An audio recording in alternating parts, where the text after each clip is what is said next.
I wanted to talk about what a typical day working in a group home is like. I typically worked first shift, which is 7 a.m. to 3 p.m.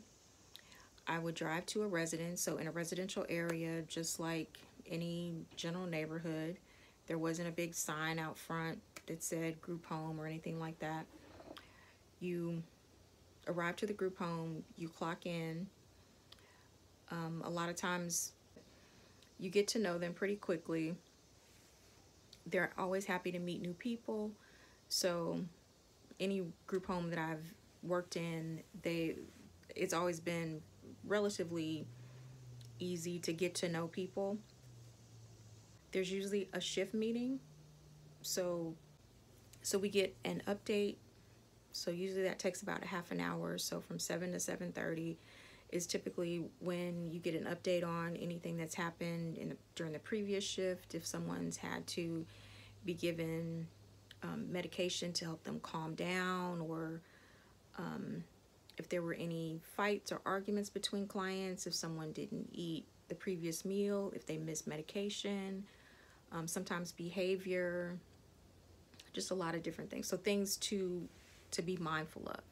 Because the other thing about direct care is that you are trying to create a seamless method of care for the people that are in the group home.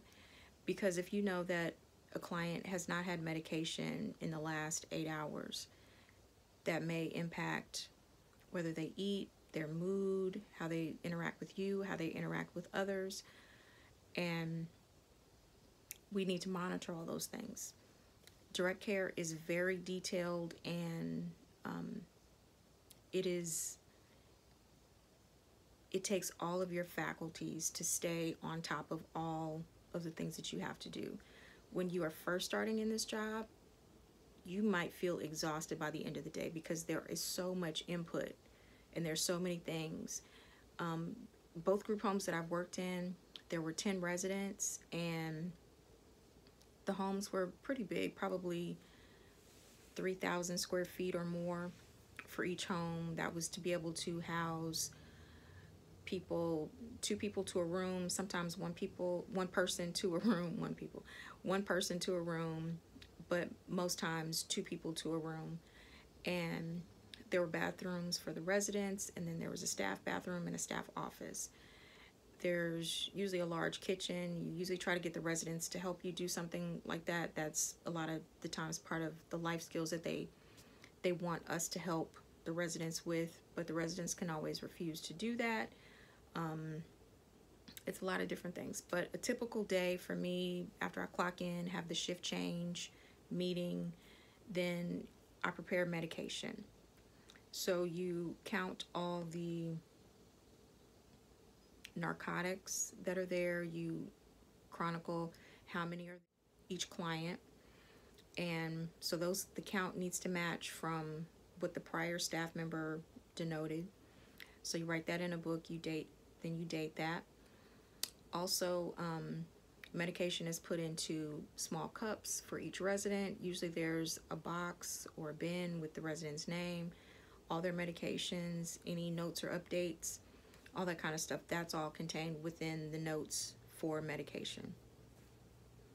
With COVID, we definitely would track temperatures every morning for the residents, and all the residents in the last group home where I worked, they all had COVID shots. So also during COVID, I wore a mask every day to work while working with the residents. The residents did not wear masks. After everyone was vaccinated, they didn't wear masks in their home. But so for first shift, usually breakfast starts at 8 o'clock. Usually if there are clients that are awake, you try to encourage one or two of them to help you with breakfast. There is a nutritionist that creates a menu. Those menus for the week are printed out, and they're posted in the staff office. They're also posted in the kitchen so that the clients can see that, as well as in the common area so that they can see what meals are coming up for that day. And we always want to try to encourage them to cook. One thing about cooking that I learned, is that clients sometimes feel like you are the help in terms of, they just show up. Oh, what are you cooking today? What are you making for us today? And I'm thinking, I made my breakfast at my house today. So what are you going to make?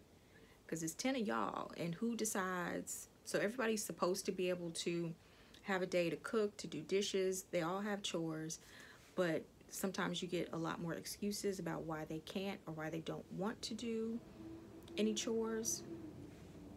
But you can't force them to do things. But we are supposed to provide 3 meals a day as staff. So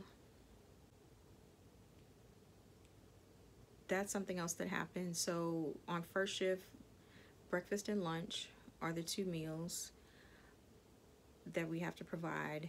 And sometimes I think first shift is really challenging because there are people that don't want to get up for morning medications.